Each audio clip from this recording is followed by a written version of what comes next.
Assalamualaikum warahmatullahi wabarakatuh.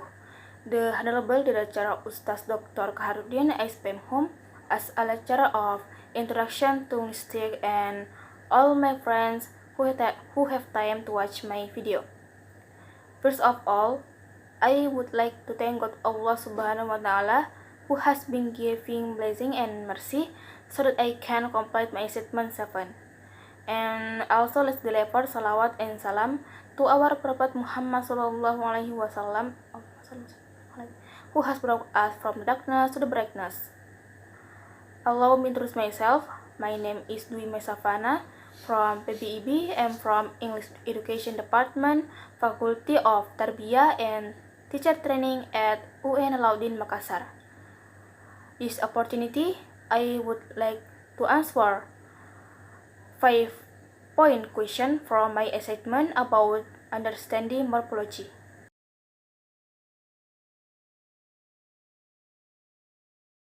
What I know is 1. Word structure. Word structure is how words are formed with various morphemes. Example, need, free morpheme, which can stand alone and has meaning. At, bound morpheme, which cannot stand alone and has no meaning if not attached to a free morpheme. 2. Morpheme.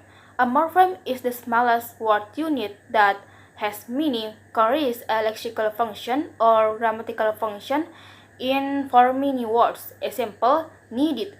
Need as the root word and the morpheme at as the past tense. After the suffix at is added, the word becomes needed without changing the lexical function as a verb. However, the suffix at changes the grammatical function that the action occurred in the past.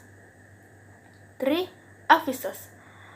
Affix is a bound morpheme that is attached to a root word to form a new word changing meaning, lexical function, or grammatical function. Example, adding re to the root word write forms the word rewrite. It means to write again because the prefix re adds the meaning again to the word.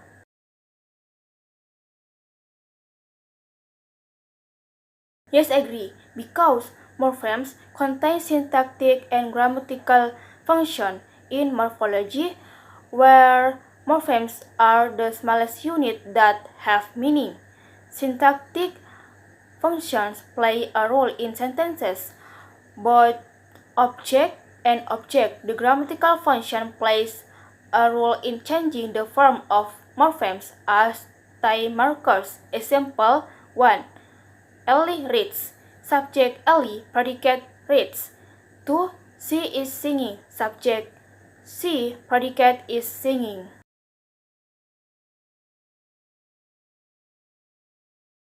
What I know is inflection is a change in the form of a word to suit a particular grammatical function in a sentence.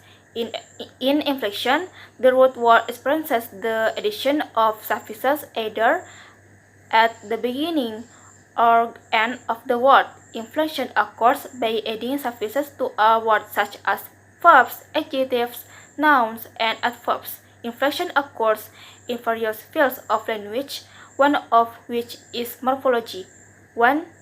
Noun inflection indicates nouns in number singular to plural and possession. Example of singular to plural noun inflection: chair, singular noun, to chairs, plural noun, by adding s at the end of the noun. Example of possessive noun inflection: Alice the car, where there is information that the car belongs to a girl named Ellie by adding the suffix s to Ellie.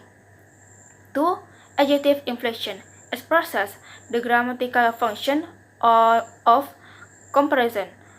Example, strong is inflected into stronger with the addition of the suffix er for comparative, and small into smallest with the addition of the suffix s for superlative.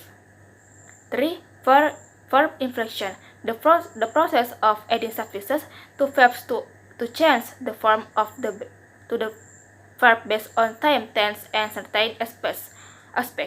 Example, the verb write is inflected to indicate time, such as wrote, past tense, and writing, present continuous.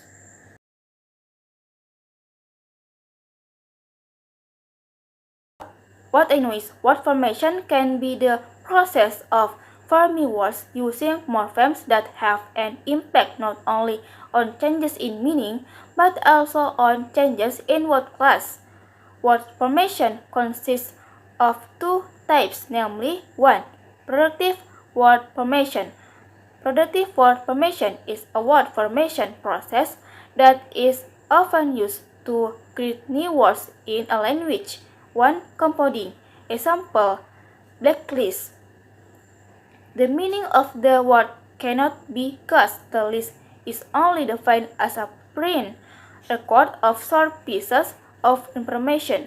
The blacklist is then defined as a list of people who are considered untrustworthy and should be avoided.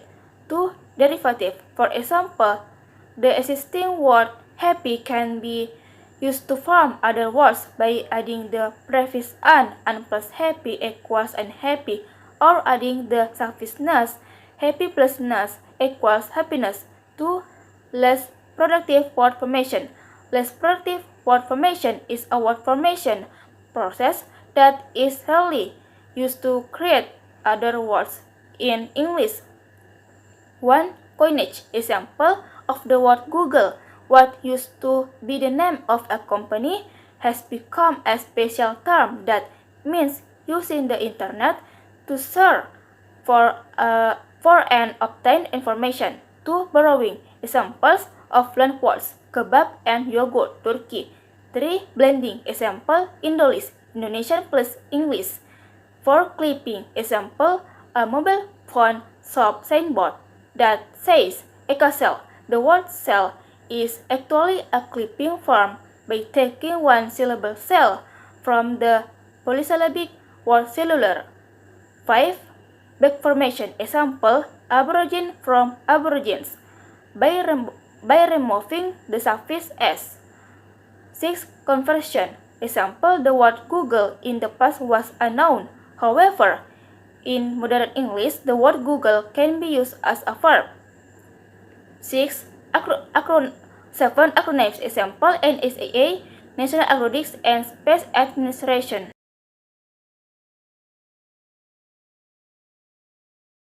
Yes, there are differences.